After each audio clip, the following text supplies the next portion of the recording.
Sir सबसे पहले तो देश के सबसे साफ शहर में आपका स्वागत है। किस तरह का अनुभव रहा, यहाँ की क्या व्यवस्थाएं देखी, इंदौर की विजनरी महापौर से भी अपनी मुलाकात करी? इंदौर साफ शहर आज नहीं सालों से कैसे सबसे साफ शहर हुआ और लगातार इसको जारी रखे हैं। इसको देखने के लिए, समझने के लिए हम बंगाल से आए हैं। मैं दिलीप घोष, रूरल डेवलपमेंट पंचायत मंत्री हूँ और एग्रीकल्चर मार्केटिंग का, और मेरे साथ आईआईटी के एक प्रोफेसर आए हैं डॉक्टर नियोगी, और पोल्यूशन कंट्रोल बोर्ड के भी हैं, केमिकल इंजीनियर हैं। दूसरा हमारे म्यूनसिपैलिटी, मैं जहाँ का चुनाव क्षेत्र मेरा जो है खड़गपुर के इंजीनियर आए हैं, और रूरल डेवलपमेंट के एक मेरे साथ स्वच्छ भारत मिशन के, और अर्बन डेवलपमेंट के 2 ऑफिसर आए हैं। तो ये समझने के लिए, जानने के लिए हम लोग आए हैं इंदौर में। एक तो साफ़ सफाई कैसी होती है, मॉनिटरिंग कैसी होती है, साथ साथ सॉलिड वेस्ट मैनेजमेंट कैसा होता है, सेग्रीगेशन कैसा होता है, ये सारा सिस्टम को समझने के लिए हम लोग एक पूरी टीम लेके आए हैं। तो अभी कंट्रोल रूम का हम लोग देखा है, बाकी फील्ड में जा रहे हैं, प्रोसेसिंग जहाँ होता है प्रोजेक्ट में जाके बाकी काम का देखेंगे। सर, इंदौर को ही क्यों चुना? क्योंकि कई सवाल स्वच्छता को लेकर, जो सफाई को लेकर है, जो है उठते हैं बंगाल में। नहीं, स्वच्छता को लेके बात चर्चा में आती है तो इंदौर की ही नाम आती है, और एक मॉडल है, तो मॉडल को ही देखें हम लोग, और वहाँ कैसे पहुँचा है, उसका इतिहास क्या है, भूगोल क्या है, ये पूरा समझने के लिए हम यहाँ आए हैं।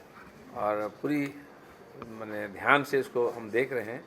धीरे धीरे इस प्रोसेस को बंगाल में हम शुरू करेंगे, क्योंकि स्वच्छता की दृष्टि से बंगाल बहुत पीछे है, पॉल्यूशन की दृष्टि से भी पीछे है।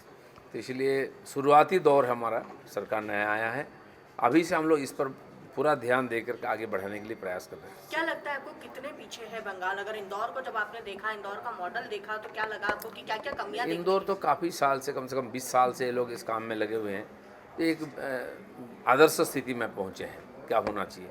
लेकिन बंगाल में सरकार परिवर्तन, सरकार की इस मामले में अनिच्छा, इसके कारण काम आगे नहीं बढ़ा है। तो हम शुरुआती दौर पर हैं, तो कुछ चीज़ें हैं हमारे वहाँ, लेकिन वो सफिशिएंट नहीं है। इन्होंने बाकी चीज़ों में भी बहुत आगे बढ़े हैं। जो कैटेगरी होती है उसका, तो उसमें बहुत सारा जो क्राइटेरिया, उसमें ये लोग 1 नंबर में है। तो हर चीज़ को हम बारीकी से देखेंगे, और धीरे धीरे हमारे वहाँ कैसे लागू करना है, किसको इसको प्रोसेस में लाना है, जो हमारी सिस्टम में उसमें गलतियाँ कहाँ हैं, ये सुधारने के लिए हमको मौका मिलेगा। आपने कई चीजें देखी यहाँ पर अभी तक, क्या आपको बेस्ट लगा अभी तक में? नहीं, अभी तो मॉनिटरिंग सिस्टम जो है कंट्रोल रूम, उसको हमने देखा है। मेयर साहब साथ हैं, उन्होंने बताया, हमारे जो यहाँ के इंजीनियर हैं और ऑपरेट करने वाले लोग, उन्होंने डिटेल्स में बताया कैसे कैसे फॉलो किया जाता है, कैसे मॉनिटरिंग किया जाता है, जनता की सहभागिता कैसी है, जो एनजीओस काम कर रहे हैं या तो कर्मचारी, वो कितना निष्ठा के साथ, कितना पंक्चुअली काम करते हैं। ये सारी बातों को सुनने का और समझने का प्रयास हमने किया है।